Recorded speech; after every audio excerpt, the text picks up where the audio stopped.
मित्रांनो, तुमचं पुन्हा एकदा सुमिरित मराठी ह्या यूट्यूब चॅनेलवर स्वागत आहे. आजची कथा सुरू करण्यापूर्वी जर कोणी ह्या चॅनेलवर पहिल्यांदाच आले असाल आणि अजूनही सबस्क्राईब केले नसेल तर नक्की सबस्क्राईब करा. धन्यवाद.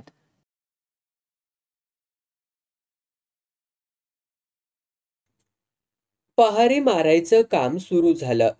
पाट्यांची माळ बंद झाली. तणतगडे वडार तेवढे 2-4 बलदंड मजूर मदतीला घेऊन काम करू लागले. 10 फूट लांबीची धारधार तोंडाची पहार दोघं दोघं धरून तळातल्या दगडाला भोकं पाडू लागले.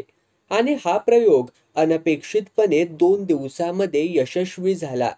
ऐन उन्हाच्या रखात दगडात बुडत चाललेल्या पहारीला पाणी भेटलं आणि युगानुयुगे कोंडून राहिलेल्या प्रवाहाला मुक्ती मिळाली. पृथ्वीच्या उदरातलं ते चैतन्य उसळी मारून पहार विवरातनं वर आलं आणि पुरुष उंची एवढा त्याचा कारंजा उडू लागला. काम करणारे गडी पाणी पाणी ओरडू लागले. हर्षभराने पाण्यात भिजत नाचू लागले. त्यांच्या ओरडण्याचा आवाज ऐकून मांडवात बसलेला ज्ञानू धावतच काठावर आला. तळातला तो कारंजा बघून दाटलेला आनंद उर्मिला दडपून क्षणभर तो निशब्द निश्चल अवस्थेमध्ये उसळणाऱ्या जीवनझऱ्याला पाहतच राहिला, निरखित राहिला. आणि मग तोही पायऱ्यावरून उड्या घेत विहिरीत उतरला. अल्पावकाशातच तळ भरला होता आणि पाणी भराभर चढू लागलं. मजूर पहारी घेऊन वर आले. अंगावरच्या कपड्यासह चिंब भिजून एक गडूभर पाणी घेतलं आणि आधीच आणून ठेवलेला नारळ घेऊन ज्ञानू लिंगोबाकडे पळाला. भराभर डोंगर चढून त्यानं लिंगोबा पुढे साष्टांग नमस्कार घातला. पिंडीवर विहिरीतल्या पाण्याचा अभिषेक करून नारळ वाढवला. लिंगोबाच्या कृपा प्रसादानं हिरीत गंगा उतरली या विचारानं मन अलोट भक्ती भावनेनं तुडुंब भरलं होतं आणि डोळ्यांतून आनंदाश्रू वाहत होते. काही क्षण तो सद्गतीत अवस्थेत लिंगोबा पुढे हात जोडून उभा राहिला. ज्ञानू विहिरीवर परतला तेव्हा पाण्यानं अर्धी विहीर भरली होती. त्यातूनही उमळणारा झरा स्पष्टपणे दिसत होता. दगडखानेत मोठा झरा लागल्याची बातमी राजुरीत हा हा म्हणेपर्यंत पसरली. त्या आखरीत बघायला लिंगाणाच्या पायथ्याशी गाव लोटला. ज्ञानूच्या भगीरथ प्रयत्नाला यश मिळाल्याचं बघून आत्तापर्यंत त्याला वेडा ठरवणारे तोंड भरून स्तुती करू लागले. त्या गर्दीत असलेला मारुती पवार आपणच पहार मारण्याचा ज्ञानूला सल्ला दिल्यानं गर्वभरानं ज्याला त्याला सांगत होता. ज्ञानूनं घरी येऊन आईचे पाय धरले. आनंदानं भारावल्यानं त्याच्या तोंडून शब्दच फुटत नव्हता. आई, तुझ्या आशीर्वादानं हे घडलंय बघ. नाही पोरा, लिंगोबाचा आशीर्वाद हाय आणि तुझ्या धडपडीला यश आलंय आज. बघ चल, पाणी कसं मुसंडी मारून वर येऊ लागलंय. त्या सगळं गाव गोळा झालंय तो झरा बघायला. मी कसं यायचे र? त्या पिंगळा ज्योतिषानं सांगितलंय नव्ह. घरातल्या बायकासनी हिर धार्जिनी नाही म्हटलाय तो. तो लेकाचा काय बी सांगतोय. तू चल बघू. एवढं गाव गोळा झालंय समद. अरे घरातल्या 3 बायकांचा आराम मागतोय त्यो. आणि तो भाड्या आलाच नाही की परत परत कशाला येणार होता तो? आरा चुकवायचं काय तर करू म्हणला होता की. कुठं गेला असल कुणास ठाव. फोड उठली त्याला. ज्ञानूला पिंगळा ज्योतिषानं सांगितलेल्या गोष्टी फारशा आठवत नव्हत्या. जणू तो त्याच्या स्वप्नात येऊन काही गूढ गोष्टी सांगून गेला होता. विहीर आरामागते एवढी गोष्ट मात्र त्याला अस्पष्टशी जाणवत होती, आठवत होती. जाऊ दे त्याला. ही पैसे काढायची युक्ती असते त्यांची. आधी फायद्याची गोष्ट सांगायची, मग त्यात अडचणी, धोका असल्याची भीती दाखवायची आणि धोका दूर करायचा आपल्या हातात आहे असं सांगून पैसा उकळायचा. तू चल बघू. ज्ञानूनं आग्रहच असा धरला. हिरा विहीर बघायला आली. अर्ध अधिक विहीर पाण्यानं भरलेली बघून तीही थक्क झाली. बरड माळावरच्या दगडखानीत इतका मोठा झरा लागेल अशी कुणाचीच अपेक्षा नव्हती. 4 पैसे खर्च होऊन दे, पण हिरीची शांती करूया. गावाला जेवण घालूया. देवाचं करण्यात काय कटाळा करू नग बघ. धूमधडाक्यानं हिरीची शांती केली. बँड, ताशे आणि धनगरनी ढोल या वाद्यांच्या गजरात पूजा बांधली. झाडून सगळं गाव विहिरीवरती जेवायला लोटलं. शाळीसारख्या चवदार पाण्यातलं अन्न अतिशय रुचकर झालं होतं. त्या दिवशी राजुरीकर दुष्काळ विसरले. गोरगरिबांची चंगळ झाली. सगळे पोटभर जेवले आणि ज्ञानूला दुवा देत परतले. आणि या महत्वाच्या प्रसंगी शिवाप्पा लंबे मात्र गैरहजर. तो कुठे गायब झाला होता कुणास ठाऊक. ज्ञानूनं जंग जंग पछाडलं पण त्याचा पत्ताच लागला नाही. अधूनमधून 2-4 दिवस तो कुठेतरी निघून जायचा. त्याचे काय उद्योग चाललेत याची ज्ञानूला कल्पना नव्हती. मात्र तो काही चांगल्या उद्योगात नसल्याची कुणकुण त्याला लागली होती. कितीही खोदून विचारलं तरी तो आपण कुठे जातो, काय करतो याविषयी मात्र बोलत नसे. टाळाटाळ करत असे. हसण्यावारी नेत असे. आता विहिरीवरच्या उत्पादनीचा दिवस त्याला आधीच ठाऊक झाला असूनही तो हजर नव्हता. ज्ञानूला त्याचे एक फार वाईट वाटलं. आता ज्ञानूचा कामाचा व्याप वाढला होता.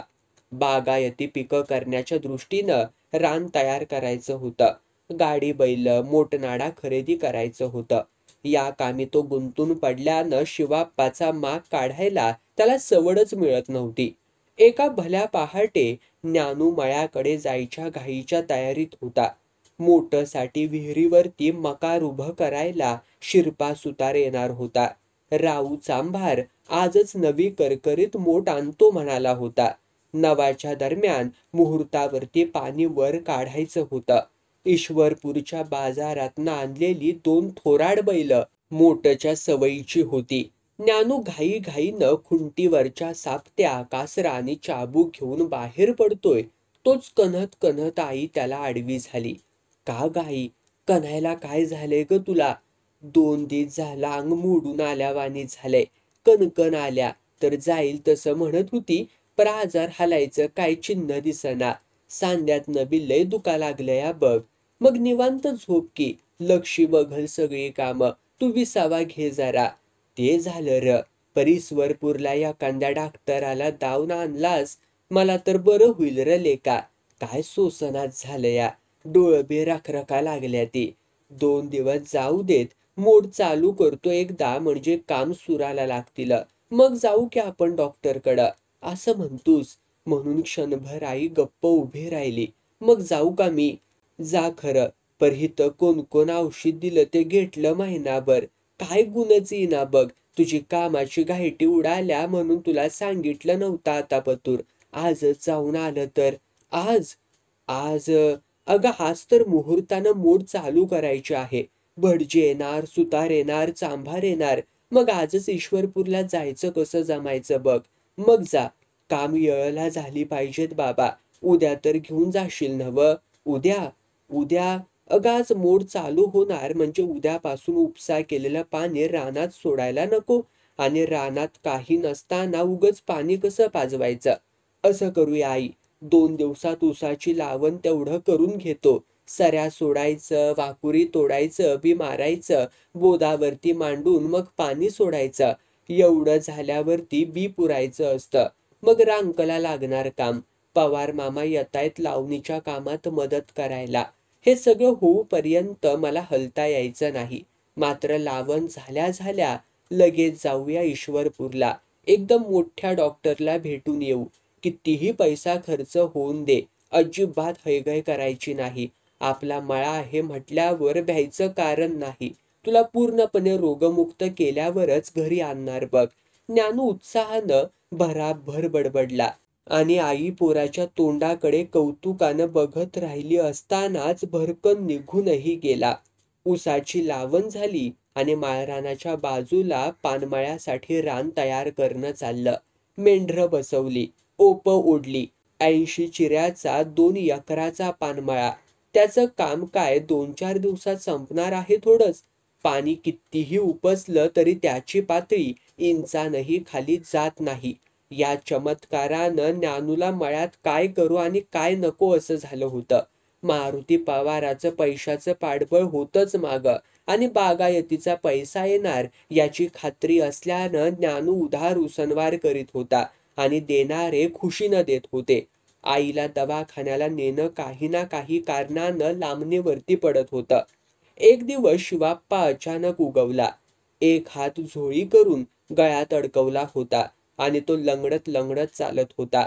तो मळ्यात आला तेव्हा ज्ञानू मोटेवर होता. बांधपाटावरनं पाणी खळाळत लावणीच्या उसातनं फिरत होतं.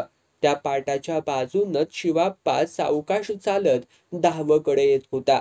ज्ञानू एका हातानं वडणी ओढत होता आणि त्याच्या दुसऱ्या हातात चाबूक होता. वडणी ओढताना दहावेवरची बैल सावकाश माग सरकत होती. ज्ञानू मकाराजवळ पोहोचला की मोठ पूर्ण पाण्यानं भरली की नाही ते मकारावरती रेलून विहिरीत डोकावून पाहत होता. मोठ भरली की चाबूक उडवून इशारल्याबरोबर बैल जलद गतीनं पुढं जात होती आणि मोठेचं मकारावरचं चाक कुई कुई आवाज करीत फिरत होतं. ज्ञानू नाडेवर बसून वडणी सैल सोडत होता. मोठेचं पाणी ढोलीत ओतलं जात होतं आणि पाटानं पळत होतं. वा र गबरू, मोड चालवायला शिकलास म्हण की. पर गाणं कोण म्हणायचं र? तुझा भाव होय शिवा. हा, आणि हे काय झालंय र?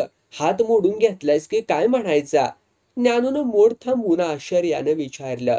आता दुरुस्त झालाय त्यो. शिवा मकाराजवळ आला आणि विहिरीत डोकावून बघू लागला. वरुटा तेवढं बांधून घेतलायस वय? मला वाटलं हिरच सगळी बांधून काढल्यास का काय?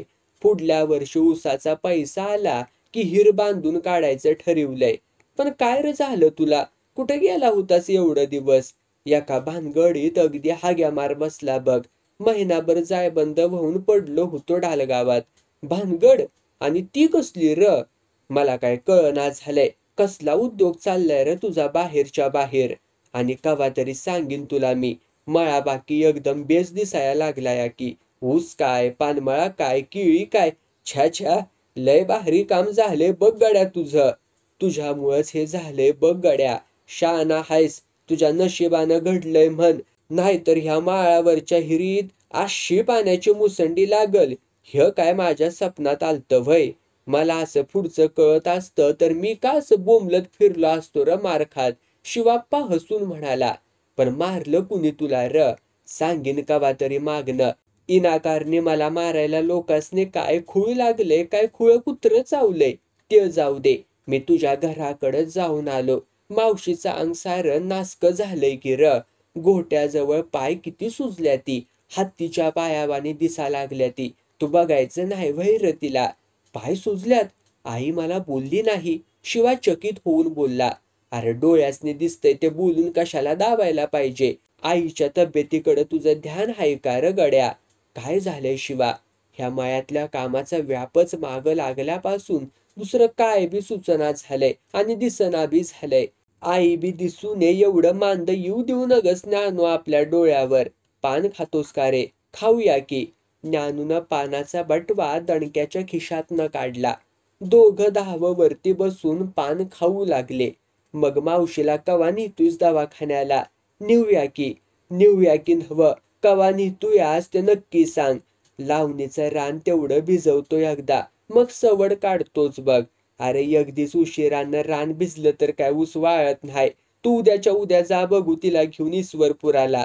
चालेल की. उद्या जाऊन येतोच. मग तर झालं नव्ह. आणि काय?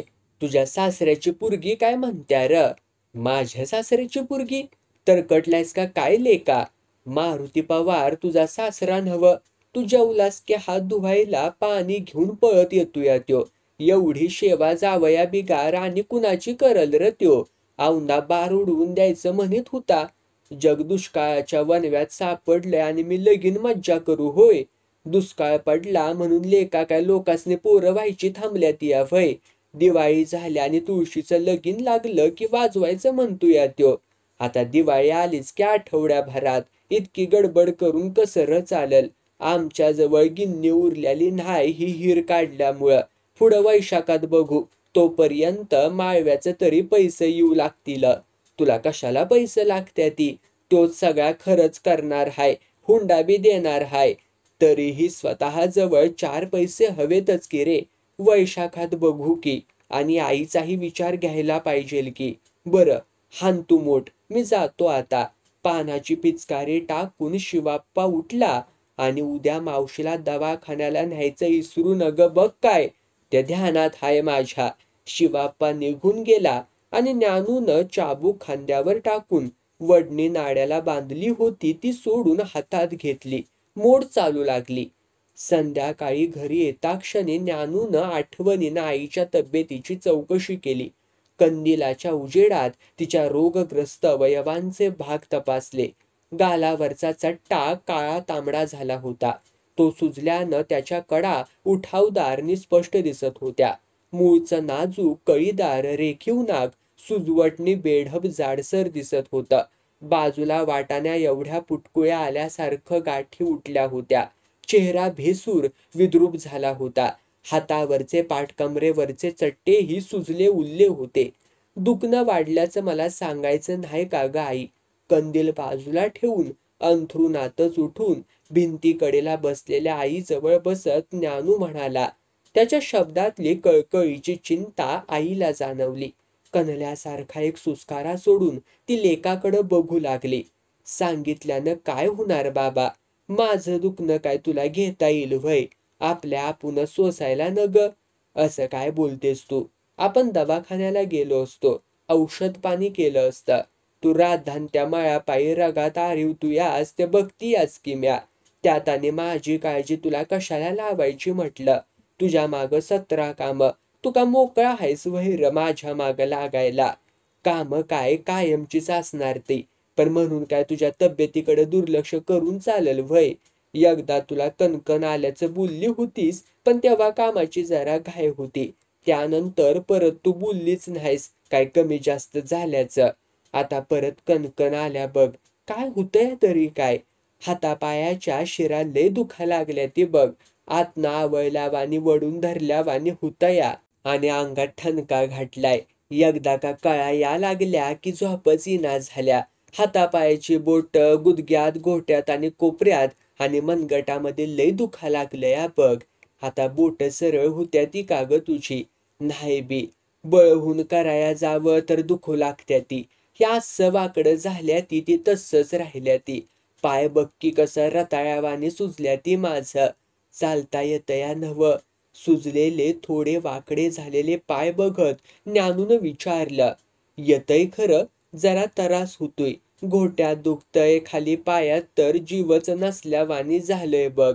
आता मात्र चाल ढकल करायची नाही. उद्या आपण जाऊ ईश्वरपूरला. चांगल्या मोठ्या डॉक्टरला दाखवून आणू. पर पैसे कुठला आणायचं तर. त्याची काळजी तू करू नकोस. मी बघतो की. मी हाय नव. एवढ्यात रावजी आत आला. बायको समोरच्या भिंतीजवळ बसला. बिडी बंडल हातातच होता. त्यातली एक बिडी काढली. खिसे चाचपले. ज्ञानू त्या दिवळीतली काडी पेटी टाकर. ज्ञानूनं उठून देवळीतली काडी पेटी घेऊन बाबाकडे भिरकावली आणि तो परत खाली बसला. रावजीनं विडी पेटवली. एक जोरदार झुरका मारला. धूर पार छातीत ओढून घेताना ठसका लागला. खोकल्याची उबळ त्याला दाबून टाकता आली नाही. तो जोर जोरानं खोकू लागला. नंतर उसासत बसला. नवऱ्याचं विडी ओढणं आणि खोकणं बघून हिराच्या रागानं उचल खाल्ली. एवढं मरतायसा तर बिड्या फुकायला कुठल्या देवानं सांगितलंय व्हय तुम्हासनी. आता गप बसायला काय घेशील. उगा माझं तोंड खवळू नगस. रावजी गुरगुरला आणि त्यानं परत एक झुरका मारला. तोंड खवळायचंच की व्ह. आयतं गिळायला मिळाल्यावरती मस्ती येईल नाही तर काय करसाल. काय घेऊन उपयोग. अन्न काय अंगाला लागू देत्यास काय तू. कायम त्याच्या आईला छातीला घरं पडतील असलं तुझं बोलणं. तुझं मनच कुचकं म्हणून असं देव तुला रोगानं कुजवा लागलाया. तरी बी अक्कल नाही. जवा तवा उगा वाडीचार लावत बसत्या गतकाळी. नवऱ्याचं लागट बोलणं हिराच्या काळजाला लय झोंबलं. किड पडतील तुमच्या तोंडात. जलमभर राबून सारं तुमच्या मड्यावर घातलं आणि माझा रोग काढतायसा व्हय. मला रोग झाला म्हणून जीव हराकलाय काय हो तुमचा. संतापानं चिडून बडबडता बडबडता हिराला रडूच कोसळलं. रोगानं शरीर पोखरलं होतं तसं तिचं मनही दुबळं झालं होतं. आजवर ती खड्या आवाजात नवऱ्याला उत्तर प्रत्युत्तर द्यायची. पण संतापाचा ताणही आता तिला सहन होत नव्हता. ती मुसमुसू लागली. कुठं तो भाड्या देव लपलाया, मला घेऊन का जाईना? माझ्या जन्माचं वाटोळं केलं ह्या म्हसुबाच्या गळ्यात बांधून. असं काही बाई ती बडबडू लागली. रोगानं ती हळवी आणि चिडकी झाली होती. ज्ञानू खुळा होऊन त्या दोघांचं भांडण ऐकत बसला होता. बाबा, तुम्ही जेवा आणि जावा बघू. आधीच तिची तब्येत बिघडल्या, त्यात तुम्ही का आणखी भांडण काढतायसा तिचं? तू तिची बाजू घेणार आणि मला घालवणार हे आधीच वळिकलंय मी. घरचा कारभारी झालायस नव तू.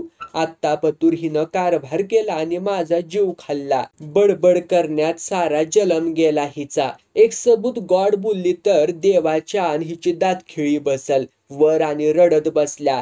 काय स्वांग करत्या रातच्या पारीला? वडिलांना बोलण्यात काही अर्थ नाही हे उमजून ज्ञानू आईची समजूत काढू लागला. आईनं रडणं आवरलं. पदरानं नाक डोळे पुसले. आई, तू झोप आता, जरा निवांत पड बघू. थोड्या वेळानं मी जेवून येतो आणि तुळशीच्या पाल्याचा रस त्या चट्ट्यावरनं लावतो. फार गुणकारी औषध आहे, असं जगू म्हातारा म्हणत होता. ज्ञानू उठून जाऊ लागताच रावजीच्या बोलण्यानं त्याला अडवलं. कुठं चाललास? माझ्या कामाचं काय बोलला नाहीस? ज्ञानू थांबून बाबाकडे वळला. कुठलं काम? तुम्हीच काही बोलला नाही. उद्या ईश्वरपूरचा बाजार हाय. बाळ्या जाधवाची गाडी जाणार हाय, त्यातनं मी बी जावं म्हणतोय. 2 धोतर पान आणि कुडत्याला एक साधं कापड घेऊन यावं म्हणतोया. तू स्वतःहून काय आणा म्हणणार नाहीस. हे धोतर फाटल्याला तुला कसं दिसणार? कायम तू कामात असणार नाही नव्ह. मी उद्या आईला दवाखान्याला नेतोय. मीच घेऊन येतो की. उद्या तुम्ही मायाकडं गेलात तर बरं होईल. गडी आहेच कामाला, पण घरचं कुणीतरी असलेलं बरं. हे बेस हाय की. आई लॉग जावा आणि मला बसवा त्या माळावर. मला कसलं धोतरपान पाहिजे ते तुला र कसं कळायचं? तुम्हीच सांगा की. सांगून नाही कळायचं, ते बघूनच घेतलं पाहिजे तर. तू पैसे दे, माझं मी आणतो की र. ठीक आहे, तुमच्या मनाप्रमाणेच होऊ दे, पण भांडण नको घरात. म्हणून ज्ञानू स्वयंपाक घराकडे गेला. दुसऱ्या दिवशी भल्या पहाटे कोंबडा आरवायला ज्ञानू नेहमीप्रमाणे उठला. गुराफुडं वैरण टाकून प्रातर्विधी आटोपलं. संपतला उठवून गोठा साफ करायला सांगितलं. जयवंताला कावड देऊन पाणी आणायला पाठवलं. लक्ष्मीनं चहा करून दिला, तो घेतला. तो आता आईला उठवण्याच्या बेतात होता. तोच बाहेरनं हाक आली. तो दाराशी आला तर समोर पवाराचा गडी गाडी घेऊन आलेला. काय रे जण्या? अव मालकांनी लावून दिलं या नव्ह का? तुमच्या मळ्यात ऊसाची भरणी करायचं हाय म्हणत होतं. होय की, आईला विसरूनच गेलोय. असं कसं काही सरला असावं? काल रात्री रावजी काकासने आमचं मालक बोललं होतं की, पण बाबा विसरले मला आठवण करून द्यायला.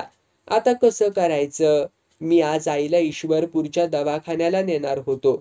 उद्या भरणी केली तर? अव पर उद्या आमची बैल रिकामी नकोत का? उद्या जावा की दवाखान्याला तुम्ही. आज उरका भरणीचं काम. दुपारपतूर 2 जोड्या फिरल्या की काम संपून जाईल समद. काय झालं र ज्ञानू?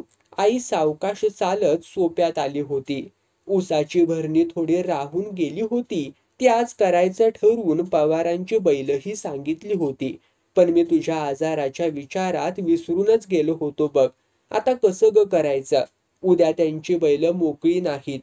काय राहिना ईश्वरपुराला जायचं?